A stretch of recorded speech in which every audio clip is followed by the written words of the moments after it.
এই চিত্র প্রদর্শনী প্রোগ্রামে যদি আপনি আসেন, আপনি জুলাই হারিয়ে যাবেন।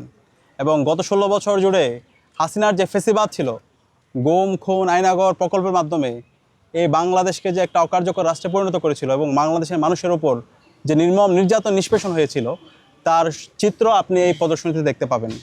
তো আমি ঢাকাবাসী সহ বাংলাদেশের সর্বস্তরের ছাত্র জনতাকে আহ্বান করব, ঢাকা বিশ্ববিদ্যালয়ের ঐতিহাসিক বটতলায় ইসলামী ছাত্র শিবিরের এই ঐতিহাসিক চিত্র প্রদর্শনীতে আপনারা আসবেন। জুলাইয়ের স্মৃতিগুলো দেখে, বিশেষ করে যারা নতুন প্রজন্মের আছে, যারা শিশুরা আছে, তাদেরকে নিয়ে আসবেন। তাদের দেখা উচিত হাসিনার ফেসিবাদ কত কঠোর ছিল, হাসিনা কিভাবে এই দেশের সন্তানদের উপর, নাগরিকদের উপরে গণহত্যা এবং শিশু হত্যা করেছে, এবং এই বাংলাদেশকে স্বাধীন করার জন্য, আজাদি আনার জন্য আমাদের শহীদ আলী রায়হান, শহীদ ওয়াসিম, শহীদ আবু সাইদ, শহীদ ফয়সাল আহমদ শান্তরা কীভাবে তাদের জীবন উৎসর্গ করেছে। তো এই আয়োজনে আশা করছি সবাই আসবে। এবং একই সাথে এখানে চিত্র প্রদর্শনীর পাশাপাশি সাংস্কৃতিক অনুষ্ঠান আয়োজন করা হয়েছে, এবং জুলাই বিপ্লবের নেপথ্যের গল্প এবং জুলাই বিপ্লবের আগে এই ক্যাম্পাসে যে গণরুম গেস্টরুমের মাধ্যমে শিক্ষার্থীদেরকে দাসের মতো করে ব্যবহার করা হয়েছে, নির্মম নির্যাতন করা হয়েছে, সেই গল্পগুলো এখানে ফুটিয়ে তোলা হয়েছে। এবং একই সাথে যে ফেসিস্ট হাসিনা, খুনি হাসিনা জুলাই বিপ্লবে আমাদের ভাই বোনদের উপর গণহত্যা এবং শিশু হত্যা করেছে, তার ইতিমধ্যে রায় কার্যকর হয়েছে, তার ইতিমধ্যে রায় এসেছে, এবং সে রায় কার্যকর করার জন্য তার প্রতীকী ফাঁসির এখানে ব্যবস্থা করা হয়েছে। তো আপনারা দেখে নিঃসন্দেহে সেটা আনন্দিত হবেন। এবং পুরো আয়োজনে ইসলামী ছাত্র শিবির এখানে আরও অনেক বিভিন্ন ধরনের তাদের কাজগুলো সেখানে তুলে নিয়ে আসার চেষ্টা করেছেন। আমি ঢাকা বিশ্ববিদ্যালয় কেন্দ্রীয় ছাত্র সংসদের পক্ষ থেকে ইসলাম ছাত্র শিবির ঢাকা বিশ্ববিদ্যালয় শাখাকে জুলাই নিয়ে চমৎকার এই আয়োজন করার জন্য আন্তরিক মোবারকবাদ জ্ঞাপন করছি।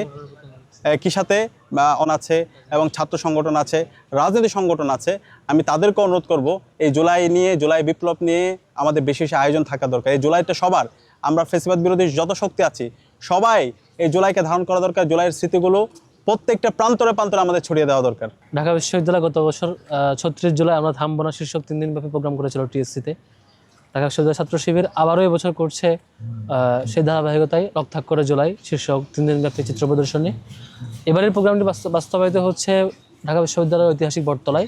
3 দিন ধরে চলবে এবং সাথে চলবে নানা ধরনের কালচারাল আয়োজন, শহীদদের স্মৃতিচারণ, তাদের ফ্যামিলি মেম্বার্সরা আসবেন, জুলাইয়ের আহত যুদ্ধরা আসবেন, স্মৃতিচারণ করবেন, এবং কালচারাল নানা আয়োজনের মধ্য দিয়ে জুলাইকে স্মরণ করা হবে।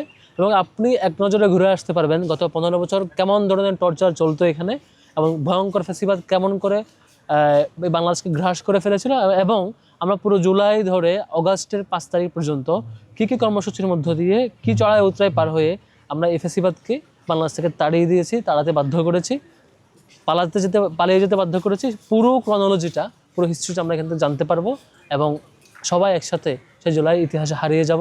জুলাইকে আবারও দেখবো, আবারও শিখবো নতুন করে কেমন করে দেশকে ভালোবেসে জীবন দিতে হয়, এবং আগামীর বাংলাদেশের জন্য নিজেদের প্রতি জুলাইয়ের আকাঙ্ক্ষা, শহীদদের সেই রেখে যাওয়া যেই স্পিরিট আমাদের হৃদয়ে জাগ্রত করবার কথা, সেটি আমরা টিএসসির গত বছরে যেমন টিএসসিতে এসে পেয়েছিলাম, এবার আমরা বটতলায় এসে পাবো। সবাইকে আমন্ত্রণ জানাচ্ছি ঐতিহাসিক বটতলায়।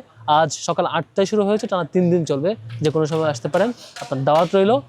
সবচেয়ে ভালো হয় যদি আমাদের কালচারাল প্রোগ্রামগুলোর স্কেডিউল দেখে অনলাইন থেকে, ছাত্র শিবির ঢাকা বিশ্ববিদ্যালয় শাখার ফেসবুক পেজ থেকে দেখে তারপর আসেন, তাহলে আপনি কালচারাল আয়োজনগুলো আপনার পছন্দ মতো উপভোগ করতে পারেন। দাওয়াত রইল সবাইকে।